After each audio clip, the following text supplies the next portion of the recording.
Hey, how's it going? First and foremost, I want to say happy Saturday.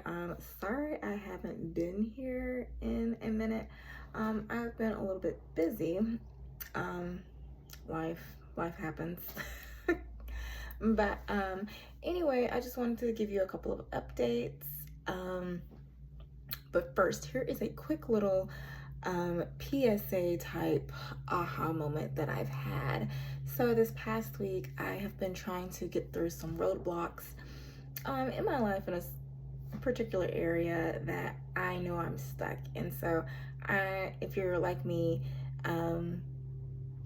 you may be one of those individuals that's like, okay, I know I'm stuck. I know I need to move from this area, but I'm finding it difficult. And so while you are in that feeling of stuckness, you're just sitting there like, why am I so attracted to this area? Like, why am I so stuck? Like, why do I like staying here? I obviously know where I want to go. I obviously know the importance of getting there and how it'll be so much better from staying here. But why am I so happy here? And for some individuals, they may not know exactly what areas they stay stuck in. And a little secret that I want to share with you that can help you determine what areas in your life keep you stuck is by looking at the things that annoy you in your current life. Case in point, there's a next door neighbor of mine who is having car trouble, and she is constantly asking a neighbor to help jump off her car. And I've started noticing that she would just keep her car running all night long just so she can make sure it's running in the morning when she needs to leave. And in my head, I'm like, man, that's really annoying. Like, I don't understand why she won't just get it fixed. And so for me, I was like, typically if something annoys you, you're probably doing the same thing in another area. And sure enough, I was in my apartment.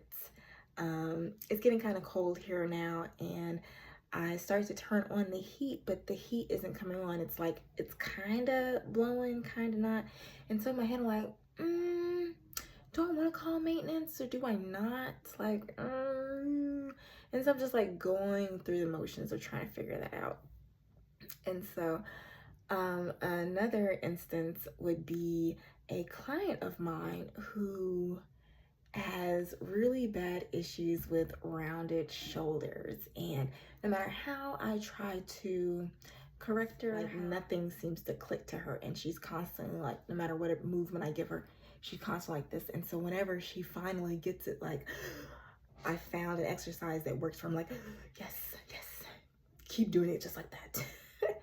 But in my head, like, it really bothers me. And so I was trying to figure out, like, so in what ways am I just not, it's not clicking to me? And sure enough, I figured it out. So I just want to share that little life hack to you that if you want to know what areas of your life you are staying stuck in, just look at the tiny annoyances that are going on in your life, and then just ask yourself, like, in what areas of my life am I kind of mimicking this certain scenario? And so then sure enough, your reticular activating system, I always do this, reticular activating system to activate it, will typically bring the answers to you and roll around. That's why sometimes affirmations don't work, because your subconscious beliefs hold you back so bad.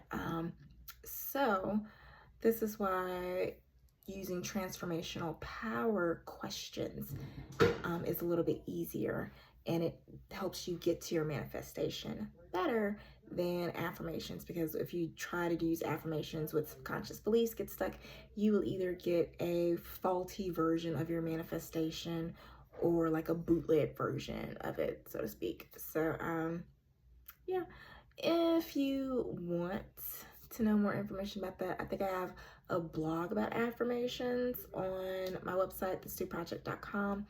And if you want help transforming your life and getting through all the roadblocks that keep you back, then you can watch my Maximize Your Living Potential Masterclass, which will give you all the details. And before I go, I do want to let you know that I will be having a couple of holiday specials coming up.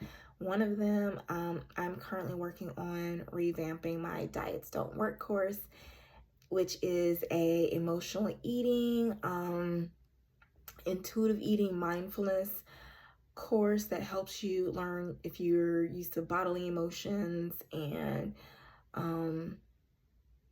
stress eating or emotional eating, then this will really help you try to figure out what you're really hungry for, because we're not always hungry for the food that's on our plate.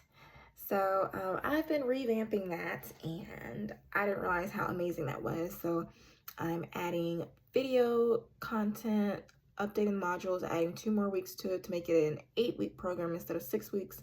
Adding app access and incorporating mobility and flexibility exercises to help you increase your mind-body connection, and some meditations in it as well. So with that being said, I am going to re-release it as a brand new course, because it's not going to be the same thing once it's completed. And I'm going to be also creating or launching, it's halfway done, it's coming out. This will be a holiday survival guide, so show you how to navigate the holidays without gaining that holiday weight, so you won't be stepping into the new year like, oh my gosh, I need to get back in shape. You can be stepping into the new year like, oh my gosh, I am amazing, I feel great, and I feel totally in control of my mind, body, and spirit. All right, so if you want more information about that, just read the info in the description box, and I will keep you posted on other things that are to come. Happy holidays!